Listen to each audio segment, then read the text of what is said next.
বাংলাদেশের প্রতি ভারতের কর্তৃত্ব আর থাকছে না, নির্মূল করে দিয়েছেন এদেশের সাহসী বীর ডক্টর মোহাম্মদ ইউনূস।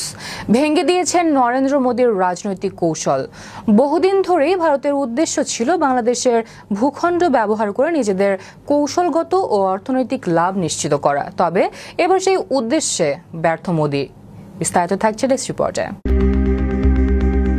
ডক্টর মোহাম্মদ ইউনূসের নেতৃত্বে গঠিত অন্তর্বর্তী সরকারের সাহসী পদক্ষেপে বাংলাদেশের ইতিহাসে প্রথমবারের মতো ভারতের চাপানো 10টি বড় প্রকল্প বাতিল করা হয়েছে।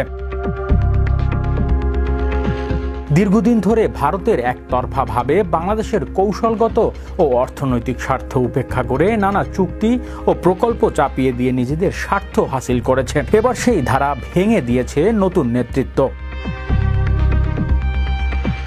প্রধান এসব প্রকল্পে বাংলাদেশের প্রাপ্তির চেয়ে ভারতের সুবিধাই ছিল বেশি। যেমন ত্রিপুরা চট্টগ্রাম রেল সংযোগ প্রকল্পে ভারত পেত বিনামূল্যে ট্রানজিট সুবিধা, অথচ বাংলাদেশের এই সংযোগের কৌশলগত হুমকির মুখে পড়ত।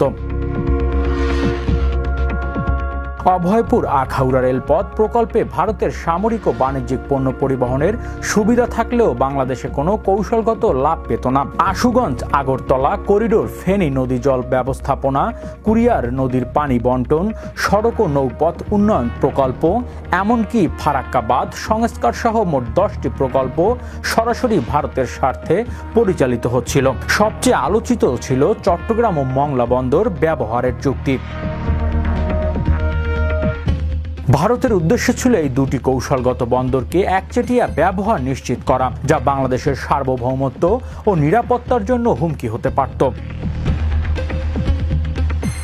সরকারের এই প্রকল্প বাতিল করে জানিয়ে দেয়, কোনো দেশের জন্য বাংলাদেশের কৌশলগত স্থাপনা একচেটিয়া ব্যবহারের অধিকার দেয়া হবে না। বাংলাদেশের সেনাবাহিনীর সুপারিশে সিলেট শিবচর সংযোগ সড়ক নির্মাণ প্রকল্প বাতিল করা হয়েছে,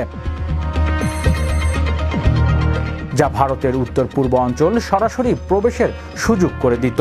একইভাবে পেট্রোলিয়াম পাইপলাইন সম্প্রসারণ প্রকল্প স্থগিত করা হয়েছে, যেখানে ভারত ত্রিপুরা থেকে বাংলাদেশের জ্বালানি বাজারে প্রবেশের চেষ্টা করেছিল।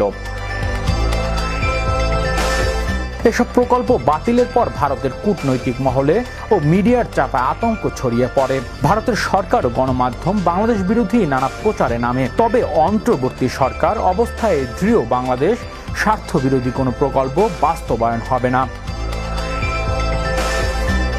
এই সাহসী সিদ্ধান্তের ফলে বাংলাদেশে নতুন করে তার কৌশলগত স্বাধীনতা ও জাতীয় স্বার্থ রক্ষার ক্ষেত্রে এক যুগান্তকারী দৃষ্টান্ত স্থাপন করল ডক্টর মোহাম্মদ ইউনূস। এই পদক্ষেপকে অনেকেই বলছে স্বাধীনতার পর সবচেয়ে